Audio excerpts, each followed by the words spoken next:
Едно од најосновните верувања што ги имаме е дека Бог постојано е присутен во нашите животи. Дури кога мислиме дека се е изгубено. Божјата десница е тука за да не води и да ни помага. Додека светот е обвиткан во несигурност за толку многу работи, имаше многу луѓе кои се восхитуваа и чекаа Бог да се објави.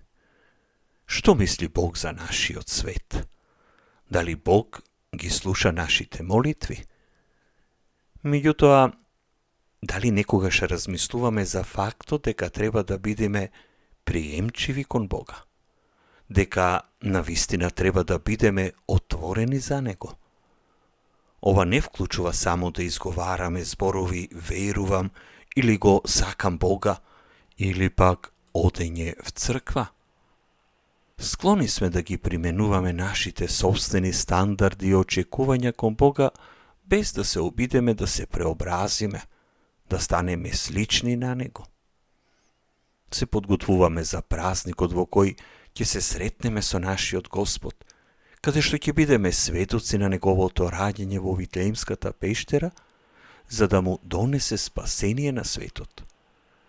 Голем дел од оваа подготовка вклучува не чистење и украсување на домовите или правење колачиња или купување подароци, туку навистина бара одвојување време за да направиме испит на нашите души. Дали одвојуваме моменти во кои сме сами со Бога, за да прашаме како можеме да се подготвиме за Неговото рождество? Дали некогаш го споредуваме нашиот свет со оној во кој тој е роден? И дали навистина од тогаш па до денес човештвото се променило? Среде нашата секојдневна врејва и очекувања, дали некогаш се прашуваме како ние, како Божји орудија во овој свет, можеме да ги приближиме другите до Него? Дали размислуваме за оние кои се секогаш сами или не можат сами да одат некаде за тоа како можеби можеме да им помогнеме со тоа што ќе бидеме присутни во нивните животи? Можеби со тоа што ќе им набавиме намирници или ќе им доставиме некој оброк или дури ќе ги повикаме на телефон да поразговараме со нив, да ги посетиме? Дали се обидуваме да допреме до оние кои се чувствуваат сами, покажувајќи им дека ни се важни, дека сме тука за нив за да ги поддржиме, да им помогнеме во нивните потреби? Да секој може да изговара зборови, секој може да изговара и молитви. Тоа е лесно. Нашиот повик во животот е да преземеме акција, водени од учењето на нашиот Господ.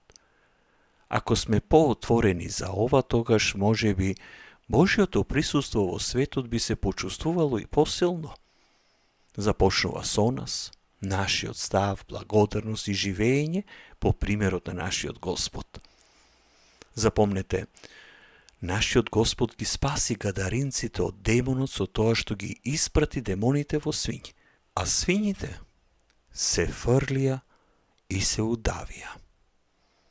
Наместо да бидат благодарни, гадаринците го избркаа нашиот Господ. Зарем нашиот свет не го прави истото? Тие луѓе биле сведоци, доживеале чудо, но бидејќи Исус не се сообразил со она што тие го очекувале, го сакале, не се сообразил со нивната предпоставка за спасението, му кажаа да си замине од нивниот крај. Колку често и ние, со своите очекувања и однапред смислени представи за тоа што или кој е Бог и што треба да прави, го бркаме од нашиот живот. Го бркаме нашиот Господ. Треба да размислуваме изгледувајќи од себе и собствените интереси, за да бидеме вистински отворени, за да го искусиме Неговото присуство во нашите животи. Љубовта на нашиот Господ е силна. И овој период од литургиската година нека ни помогне да размислуваме за да станеме послични на Христос во нашите мисли, дела, но и надворешни гестови на љубов, милосрдие, простување, трпение.